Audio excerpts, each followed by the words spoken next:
সকলকে আন্তরিক শুভেচ্ছা ও অভিনন্দন। আজ আমরা দণ্ডবিধি আইনের দ্বিতীয়তম ক্লাস শুরু করতেছি। তো আজকের অধ্যায় হচ্ছে তৃতীয় অধ্যায়, দণ্ডসমূহ। আমরা তৃতীয় অধ্যায় নিয়ে আলোচনা করব। খুব সংক্ষিপ্ত সময়ের মধ্যে আমরা এই অধ্যায়টি আলোচনা করার চেষ্টা করব। তো আপনারা অবশ্যই আমাদের সাথে থাকবেন। তৃতীয় অধ্যায়, এই অধ্যায়ের নাম হচ্ছে দণ্ডসমূহ।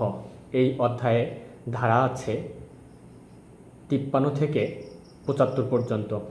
53 ধারায় বলা হয়েছে যে এই দণ্ডবিধির অধীনে কয় ধরনের দণ্ডের কথা বলা আছে। 5 ধরনের দণ্ডের কথা বলা আছে। প্রথম হচ্ছে মৃত্যুদণ্ড, 2 বলা হয়েছে যাবজ্জীবন কারাদণ্ড, 3 বলা হয়েছে কারাদণ্ড। এই কারাদণ্ড আবার 2 প্রকার, একটা হচ্ছে সশ্রম কারাদণ্ড, একটা হচ্ছে বিনাশ্রম কারাদণ্ড।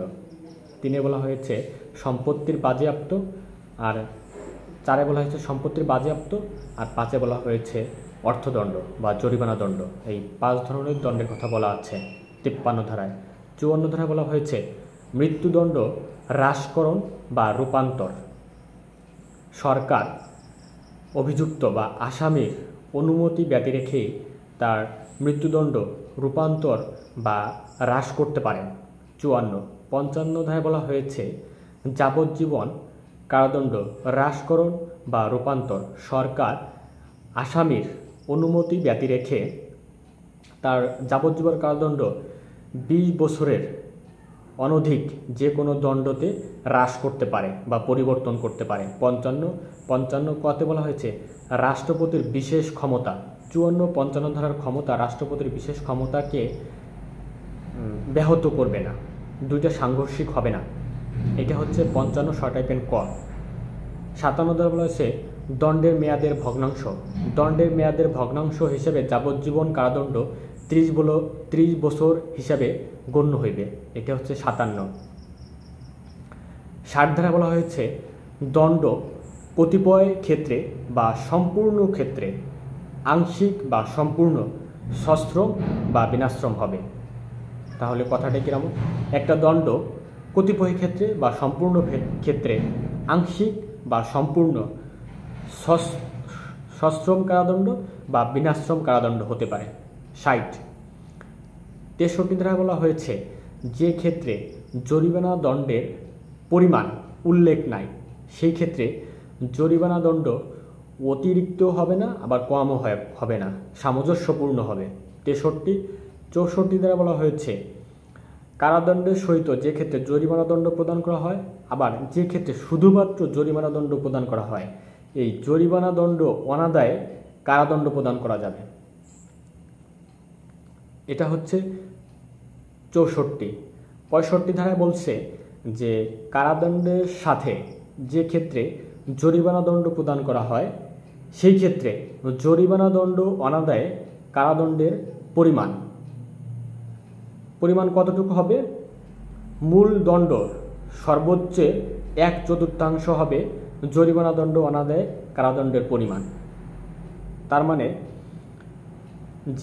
যে কারাদণ্ডটা প্রদান করা হয়েছে এর সর্বোচ্চ দণ্ড যতটুকু বিধান আছে সেই বিধানের 1/4 মানে 4 ভাগের 1 ভাগ হবে জরিমানা। যদি টাকা না দেয় তাহলে 4 ভাগের 1 ভাগ হবে কারাদণ্ড। তারপরে মূল দণ্ডটা যদি হচ্ছে 2 বছর হয় তাহলে এর কারাদণ্ড জরিমানা দণ্ড অনাদায়ে কারাদণ্ডর পরিমাণ সর্বোচ্চ হবে 6 মাস। বিষয়টা এরকম। 65, 66 ধারা বলা হয়েছে কারাদণ্ডের সহিত যে ক্ষেত্রে জরিমানা দণ্ড প্রদান করা হয় এবং উক্ত জরিমানা দণ্ড অনাদায়ে যে কারাদণ্ড প্রদান করা হয় এই কারাদণ্ডর বর্ণনা মানে সশ্রম হবে না বিনাশ্রম হবে। এটা মূল দণ্ডটা যেরূপ হবে সেরূপও হতে পারে, অথবা সশ্রম বা বিনাশ্রম উভয় হতে পারে। 66, 67 দ্বারা বলা হয়েছে যে ক্ষেত্রে শুধুমাত্র জরিমানা দণ্ড প্রদান করা হয় সেই ক্ষেত্রে জরিমানা দণ্ড অনাদায়ে কারাদণ্ডের পরিমাণ কীরূপ হবে? যদি আপনার জরিমানা যদি 50 টাকা হয়, 50 টাকার ঊর্ধ্বে না হয়, 50 টাকা পর্যন্ত হয়, সেই ক্ষেত্রে কারাদণ্ড হবে 2 মাস। 50 টাকা থেকে যদি 100 টাকা পর্যন্ত হয়, 50 টাকার ঊর্ধ্বে 100 টাকা পর্যন্ত যদি হয়, তাহলে জরিমানা হবে 4 মাস। আর 100 টাকার উপরে যদি জরিমানা দণ্ড প্রদান করা হয়, সেই ক্ষেত্রে কারাদণ্ড হবে 6 মাস। তার মানে 50 টাকা পর্যন্ত টাকা যদি পরিশোধ করতে না পারে জরিমানার টাকা, তাহলে এই জরিমানার টাকা অনাদায়ে আপনার হচ্ছে 2 মাস কারাদণ্ড প্রদান করা যাবে। এরপর হচ্ছে 50 থেকে 100 টাকা পর্যন্ত যদি কেউ জরিমানার টাকা পরিশোধ করতে না পারে, তার কারাদণ্ড হবে 4 মাস। আর 100 টাকার উপরে জরিমানা দণ্ড যতই হোক, এটা যদি কেউ পরিশোধ করতে না পারে, দিতে না পারে, তাহলে তার কারাদণ্ড হবে 6 মাস। তো এটা হচ্ছে 67। 68 দ্বারা বলা হয়েছে জরিমানার টাকা যদি আদায় হয়ে যায়, তার জরিমানার টাকা অনাদায়ে যে কারাদণ্ড প্রদান করা হয়েছিল, এই কারাদণ্ড মওকুফ হয়ে যাবে। 68। 69 দ্বারা বলা হয়েছে জরিমানার টাকা আংশিক বা আনুপাতিক হারে বা কিস্তিতে আদায় করা যাবে। 69। 70 ধারা বলা হয়েছে দীর্ঘতম সাজার মেয়াদের ক্ষেত্রে 6 বছরের মধ্যবর্তী সময়ে কোনো ব্যক্তি যদি জরিমানার টাকা পরিশোধ না করে মারা যায়, তাহলে উক্ত ব্যক্তির সম্পত্তি জরিমানার টাকার দায় থেকে রেহাই পাবে না। তার মানে একজন ব্যক্তির যদি 20 বছর কারাদণ্ড প্রদান করা হয় এবং উক্ত ব্যক্তি যদি 5 বছর অথবা 5 বছর সময় কারাদণ্ড ভোগ করার পরে যদি উক্ত ব্যক্তি মারা যায় এবং উক্ত দণ্ডের সহিত যদি তার জরিমানা দণ্ড থেকে থাকে, তাহলে তার যে সম্পত্তি আছে, উক্ত সম্পত্তি বিক্রি করে ওই জরিমানার টাকা পরিশোধ করতে হবে। মানে 6 বছরের মধ্যে, 6 বছরের উপর হলে তাহলে জরিমানার টাকা মওকুফ হয়ে যাবে। এটা হচ্ছে 70। 71 ধারা বলা হয়েছে কতিপয় অপরাধকে যৌথভাবে বিবেচনা করে অপরাধের বিচার করতে হবে। একজন মানুষকে 50টা লাঠির আঘাত দেওয়া হয়েছে, সাধারণ আঘাত। এখন এর জন্য 50টা আঘাতের শাস্তি তাকে দেওয়া যাবে না। 50টা আঘাতের যৌথভাবে একটা আঘাত বিবেচনা করে তার অপরাধের শাস্তি প্রদান করতে হবে। 71। 72 ধারায় বলা হয়েছে কোনো ব্যক্তিকে কোন অপরাধের জন্য শাস্তি প্রদান করা হবে, এটা যদি কনফিউশন থাকে, সেই ক্ষেত্রে যে ধারার শাস্তি প্রদান করে সর্বনিম্ন শাস্তি তাকে দেওয়া যাবে, সেই ধারার শাস্তি তাকে প্রদান করতে হবে। এটা হচ্ছে 72। 73 ধারায় বলা হয়েছে নির্জন কারাবাসের পরিমাণ, মানে 6 মাসের জন্য নির্জন কারাবাসে হবে 1 মাস, 6 মাস থেকে 1 বছর পর্যন্ত হবে হচ্ছে 2 মাস, এবং 1 বছরের উপরে হলে যতদিন হোক হবে হচ্ছে 3 মাস। এটা হচ্ছে 73।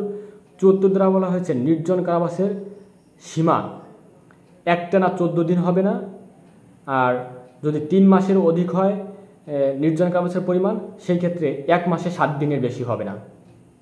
74। 75 ধারা বলা হয়েছে বর্ধিত দণ্ড। যদি কোনো ব্যক্তি 3 মাসের অধিক দণ্ডপ্রাপ্ত হয়ে 12 ও 17তম অধ্যায়ের কোনো অপরাধ পুনরায় আবার করে, তাহলে সেই ব্যক্তিকে বর্ধিত দণ্ড প্রদান করতে হবে বা প্রদান করা যাবে। এই ছিল আমাদের 3য় অধ্যায়ের আলোচনা।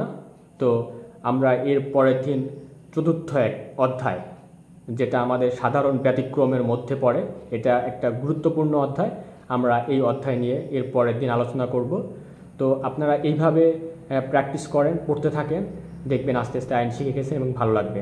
ধন্যবাদ। এর পরের ক্লাসটা অবশ্যই দেখবেন। পরের ক্লাসটা একজন আমাদের মানুষ হিসেবে জানা প্রয়োজন যে কোন অপরাধটা করলে, কোনভাবে করা হলে এটা অপরাধ হবে না, আমরা অপরাধের দায় থেকে কীভাবে রেহাই পেতে পারি। একটা কাজ করছি, সেই কাজটা অপরাধ হয়ে গেছে, এখন আমরা এই অপরাধের দায় থেকে কিভাবে রেহাই পেতে পারি, সাধারণ ব্যতিক্রম এর অধ্যায়টা আপনি জানলে অবশ্যই জানতে পারবেন।